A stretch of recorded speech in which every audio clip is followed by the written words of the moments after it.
Good morning, folks. I'm here, I'm live. Today is your property news live update. So if you're here for the first time, I, every day, Monday to Friday, I give you all of the latest breaking property news. So you don't have to go out looking for it in the UK. So property, real estate, depends on where you're watching from. So please watch until the end to get all of the latest updates, and don't forget to hit on that like button and that subscribe button and the follow button. Do what you have to do so you don't miss any of my future notifications. Hi, I'm Rick Gannon. Welcome back to my channel.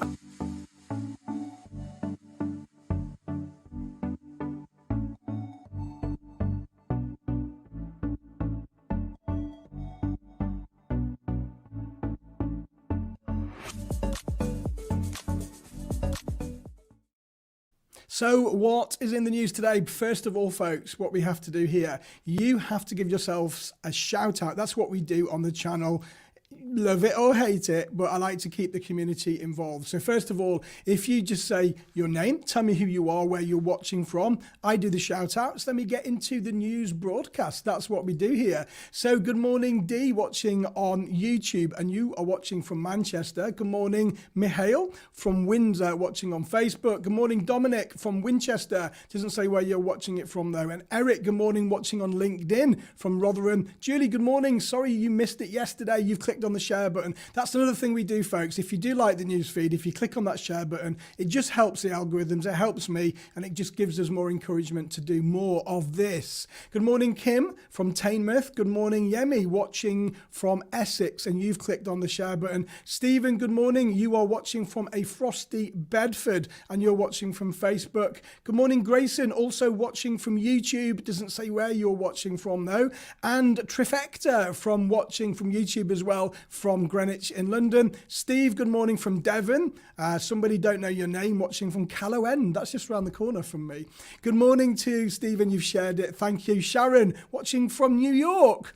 You get the ticket today. You get the badge. You are the most travelled, if you like, the furthest away watching the news feed today. Dee, you've clicked on the share button. Thank you. Juliana, good morning from London. And finally, Mike from Lancaster. Okay, folks, those are the shout outs. Thank you so much for supporting the channel. So first of all, today, it's Thursday. Landlords have sharply criticised Chancellor Rishi Sunak for cutting the amount tenants relying on benefits will be able to claim in order to pay their rent. The small print of Sunak's spending review, which was delivered in the House of Commons yesterday, shows the lettings fallout as being far less rosy than the Chancellor suggested to MPs. Now, according to a report by the Office for Budget Responsibility, which was published alongside the review, the local housing allowance will be frozen in cash terms from next year. Now, this means that the rate will fall below the current level, which is set to cover the lowest 30% of rents in any given area. The National Residential Landlords Association is warning that the announcement represents a kick in the teeth for both renters and landlords struggling with the consequences of arrears through no fault of their own. The current LHA rate was set in April this year to help renters whose incomes had been affected by the pandemic to meet the cost of their rents. Now, a recent analysis by the Joseph Rowntree Foundation suggests that 5% of households in the private rental sector are in arrears, and 30% of all private rented households are worried about paying their rent in the next 3 months. Now, that's compared to 19% immediately before coronavirus struck. The NRLA says that the vast majority of private landlords have done everything they can do to support struggling tenants. Now, an angry statement from the association comments, however, given that most landlords are individuals and not property tycoons, it will become increasingly difficult to keep affected tenancies going without adequate financial support to pay off rent arrears. Ben Beadle, who's the NRLA chief exec, says many renters and landlords are struggling with the consequence of rent arrears through no fault of their own, yet the government is failing to take action and anything needed to address this situation. Whilst the Chancellor has spoken about the need to support those who find themselves homeless, it would be much better for all concerned to provide the funds needed to sustain tenancies in the first place.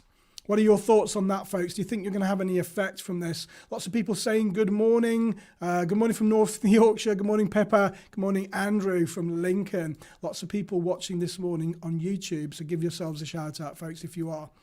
Next on today's news feed, many of our less affordable cities have seen rent levels drop because of the trend for tenants to work from home and seek larger, less urban style properties. Now, this is a conclusion from a property management company called Housey, and it's looked at the current cost of renting across 20 major UK cities and how this has changed since the property market reopened for business in May. The cost of renting across the UK as a whole has seen a marginal increase, and that's up by 0.6%. However, with tenant demand falling as working from home now becomes the new norm, some of the country's largest cities have seen a notable drop in the average cost of renting. Edinburgh has seen the largest decline. Now that's down 6% from £1,085 per month to £1,020 now. Cambridge has also seen a notable decline, with rents falling 5.4% since May, while London has seen the third largest decline at 4.8%. Manchester, Oxford, Cardiff, Bournemouth and Liverpool also make the list in terms of rental cost declines across major UK cities. But this hasn't been the case across the board, because Newport, Nottingham and Swansea have seen rent rises in excess of 10%. The cities to be worst hit have largely been the least affordable, such as Edinburgh, Cambridge, London, Manchester and Oxford, with many now working from home. Renting in these expensive cities doesn't make much sense, and so they've chosen to look further afield. Now, that's according to the study from Housey. Now, folks, I do want to tell you about tomorrow. I've got a HMO masterclass tomorrow. It's going to be for about 2, maybe 3 hours. It's live. It's on my Facebook page, but it is a ticket event. So you can't just go to my Facebook page and watch it. You have to get a ticket. So the link is here. It's on the bottom. I'll keep the banner on. It's https://bit.ly/HMO Rick. Now, it's going to be a masterclass. I've only run this once before. It was a sellout last time. It's a really good event. I'm going to cover how you can start a HMO business literally from the ground upwards. So I'd love to see you on there. There's about 5 tickets left, I think, so don't leave it too late, and you get full access to the program if you can't make it live as well if you buy a ticket. Tickets are a £5, by the way, folks, and Facebook take virtually all of that. But it is an exclusive event. I would love to see you there. Okay, so next on the list today, ARLA Property Mark is one of the 7 trade and charity groups calling on the government to help bail out private renters with arrears triggered by the pandemic. You know what? I don't think this is going to happen. We've been asking for this. Generation Rent's been asking for it. Acorn's been asking for it. You know, pretty much everyone has been asking for it, but nothing yet has come to fruition. It would be awesome if the government would be able to give some form of interest-free or low-interest loan to tenants, just so they can have a comfortable 6 months knowing they're not going to get evicted. What are your thoughts on that, folks? Now, in a letter sent to the Times, the groups say that swift action to provide tenants and landlords with the security and stability needed during the pandemic should be an urgent priority for ministers. I've got my hand up on that. I think that this should start to be taken seriously. What do you think, folks? Put it in the comments. Let me know. Do you think the government should step up and give tenants an interest-free loan just to help them get out of this period? And so in that letter to the Times, a statement from the ARLA has said this week, as the financial fallout continues, the need to sustain tenancies wherever possible is paramount. And the best way to ensure that this happens is to make sure that tenants can pay their rent. And it continues, a financial package should include boosting emergency funding to councils for interest-free grants to support those in receipt of benefits and government-guaranteed hardship loans for tenants, like the schemes developed in Wales and Scotland. So come on, England, what is going on? Why aren't we stepping up to the plate with this? I do understand that Rishi Sunak's put his hand in his pocket, well, not his pocket, but in the government coffers. So why can't they just step up to the plate and replicate Wales and Scotland? What are your thoughts on that, folks? Let me know. In August, ARLA Property Mark, along with 5 other organisations representing tenants, landlords and letting agents, wrote to the Chancellor demanding a short-term financial package to cover rent arrears created from the fallout of coronavirus. ARLA says that many private landlords and letting agents have done what they can to support affected tenants. However, with the majority of landlords being individuals who only rent out one property, often as part of a pension, they are unable to continue to subsidise struggling tenants indefinitely. The association has now launched a campaign with the hashtag Keep the Rent Flowing and wants agents to write to their MPs urging them to take action and to ensure the government introduces emergency measures. I think that's a good step forward, folks. What are your thoughts on that? Everyone's been really quiet this morning. Can you just type in the comments a number? How many tenants do you have at the moment, if you have tenants, that are actually in rent arrears owing to COVID? Could you type that in the comments now for me and let me know? I'll be interested in your thoughts. Now, I've got 1. Now, we had 2. One of them we've allowed to leave. So rather than them staying for 6 months with us getting no rent, they asked if they could just walk away. I know it's hard sometimes. He wasn't in arrears, but he didn't give any notice effectively. So we had 1 that's walked away, and we've got 1 at the moment that is in rent arrears and isn't really playing the game, but we're kind of stuck with them right now. So I'd be interested in your thoughts. How many have you got? Dominic, you haven't got any. Good. How many tenants do you have, by the way? Kim, you've got 1. Pippa, 0. Melinda, 0. Isn't it interesting that a lot of people don't have any tenants in arrears at the moment because is it really as bad as the spin doctors and the press are making it out to be? Paz, you haven't got any in arrears. Ron, you've got 3. How are you dealing with it, folks? How are you dealing with your arrears at the moment? Could you let me know in the comments? Just type it in and let me know. Mike say none, but looking to purchase property. Okay. Stick around for my last report, Mike, because you'd be interested to know what the property market is likely to be doing next year, according to the surveys. Dominic, 4 tenants, no arrears. Okay, cool. I mean, I do have 150 tenants. I've got quite a big portfolio. So for us, I think just having 1 in arrears at the moment is pretty good going. I'm quite comfortable with that. The first lockdown saw us going into, I think it was about 14 voids. Now, 14 voids at £450 a month was a pinch. It wasn't quite, it wasn't very nice because tenants panicked. And some of them went back to their own home countries. Some of them decided not to pay and then just leave because they didn't know what to do. So we were stuck with 14 voids. We're down now to about 4. We did get it down to 2, but now it's back up to 4 again. So it's actually not too bad out there at the moment in my experience. Ron, you've got 3 out of 25. Fiona, you haven't got any. Andrew, you've got several. How many several, Andrew? Is that, what's several? Kim, you've got a payment plan in place, keeping in touch regularly, and the tenant is mortified and keen to sort it out. You know what? If the tenant is genuine, if there's nothing they can do and it's out of their control, then, we've got to help them. Andrew, but all now under control, paying something. Okay, good. All right. So this brings me on nicely to property tax rises and falling house prices look as if they are on their way, according to the small print accompanying yesterday's spending review by Rishi Sunak.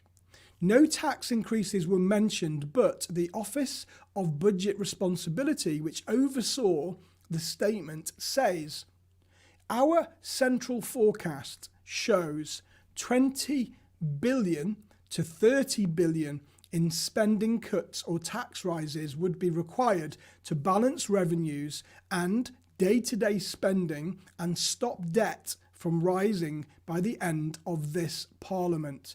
In addition, the OBR warns coronavirus has also exacted a heavy and mounting toll on the public finances in our central forecast. The combined impact of the virus on the economy and the government's policy responses pushes the deficit this year to £394 billion, or 19% of the gross domestic product.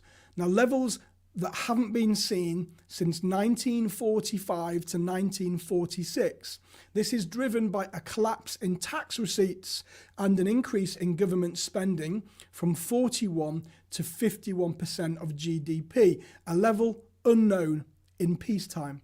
The first of these tax rises are likely to come in a spring budget expected on an unspecified date in the latter part of the first quarter in 2021. Roughly when the current stamp duty holiday and the extended furlough scheme both expire. And the OBR also has plenty to say about the housing market and what is likely to happen in 21. House prices are expected to fall back in 2021, driven by the end of the stamp duty holiday and the hit to household income from the labour market adjustment that we assume will follow the end of the furlough coronavirus job retention scheme. Meanwhile, there's been substantial reaction to the spending review from within our industry. Now, Brian Mansell, a former agent and co-founder of a prop tech platform, says the property industry will have been calling out for updates on the stamp duty holiday, but will be pleased to see a funding announcement on how the government intends to rectify the UK's housing shortage. The impact of the pandemic will make it harder for these ambitions to be achieved. It is therefore pleasing to see a pledge of 20 billion to support new housing from 2020 to 2021, including the introduction of a £7 billion National Home Building Fund. The housing shortage is not going anywhere, so hopefully the government's new strategies will help towards funding new homes for the next generation of property buyers. Now, another officer from another company called PayProp says there's been many calls for the stamp duty holiday to be extended, a longer period for property buyers to benefit from significant tax changes would provide the market with a welcome boost as we approach the new year and the effects of record-breaking sales volume this summer begin to wear off.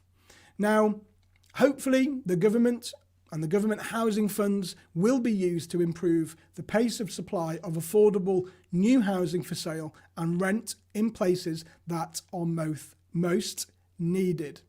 So it really does depend, folks, on which report that you read that will predict what's going to happen next year. Yesterday, I read a report from Rick's, I think it was, or was it Nationwide, saying that actually we're looking at a potential increase in the first quarter of next year with property prices. Now, we've got this report that says actually they're going to go down. I think because of the way the economy is, because of the way that the furlough scheme is going to end, because of the unemployment levels, because of the reduction in the GDP, I can only say it's going to go one way. I can't see how property prices can continue to grow when all of a sudden there'll be more of a supply than there will be of a demand, because properties will be starting to be put on the market because of capital gains issues, etc., because people aren't going to be able to afford to get onto the first-time buyers market.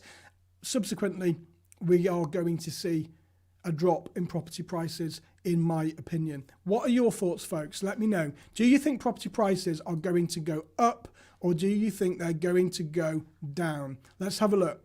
Andrew saying universal credit is easier to apply for direct payments online. I agree. Kim, voids were bigger than rent arrears. Yeah, our voids are not too bad right now. I'm quite happy with the level of voids. If I can go into what comes into our quiet period now, generally what happens with us, we are coming into December. We normally have a flurry in December for the first 2 weeks, and then it dies completely, really, until the end of February. We might get a trickle, and then it starts to get a little bit more exciting in March, and then it starts to really pick up, obviously, the closer to the summer. Now, usually around June, July, August, we would get really busy. Now, we don't do students, but the student market would open up every other market as well for us, so our working professional market would start to get really busy then as well.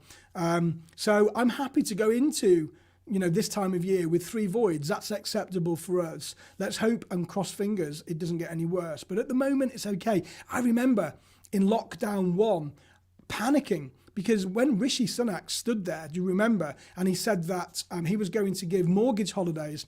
That was misinterpreted by all of our tenants. And for about 5 days, after that announcement, our phone didn't stop ringing with tenants saying, I want to claim my rent holiday. I want to claim my rent holiday. If you're getting a mortgage holiday, I need a rent holiday. And it was mad. And we were like, whoa, what the hell? And then we had about 17 tenants, I think, saying that they couldn't pay. 17 people that had left. Whoa. But then the first of the month came around and actually everybody paid. Everybody paid. So we thought, well, hang on a second. This is a little bit odd. Maybe it's because tenants are getting paid in arrears, and this is just the calm before the storm. But then the first of the following month came and everybody paid, and subsequently they all have since, so it's not been too bad. Yemi saying property prices will drop without a doubt. Mike, you think the property prices are going to go down. You've seen it with auction prices at the moment. Andrew saying going down, definitely agree. Susan, 2, but they owe a lot. Oh, you've got 2 tenants that are in arrears. Okay. Yemi, no tenants looking to start HMO supported assisted living accommodation. Did you watch my report on, I think it was Monday or Tuesday, that the housing minister is calling now for regulation in the supported housing, well, not the housing minister, sorry, the local MP for Birmingham, in the supported housing sector. He wants to see more regulation. So let's see what happens there towards the end of next year, if anything does indeed. Dominic, we estimate down 10% second quarter of 2021. Interesting thoughts. Peter, I think property prices will dip for a little while, but then bounce back up again after a couple of years. It's interesting, isn't it? Nobody's got that crystal ball, and we've never really been in times like this, so we've got nothing to compare it to. Let's see what happens. Folks, I'd love to see you tomorrow at 11:30 in my Facebook page, where I'll be going live and I'm delivering a 2 to 3 hour HMO masterclass, okay? Click on the link here. The link's been up there. There's about 5 tickets left. It's only a relatively small event, but it's a really good closed exclusive event where I'm going to be sharing licensing planning, the rent-to-rent strategy, purchase lease options, how to find deals, how to deal with tenants, etc. It's going to be a great couple of hours. So if you've got nothing else to do, then click on that link there. It's bit.ly/HMO Rick. Folks, that is it from me today. Thank you so much for watching as always. Now, depending on which platform you are watching from, please can you click on that subscribe button? Can you hit that bell notification? Can you follow me? Do all of that stuff. And I'll be back here tomorrow at 8:30 just to make sure that you're kept up to date. Thank you all, folks. Take care. And don't forget, no matter what you do today, have some fun. I'm Rick Gannon. Welcome back to my channel.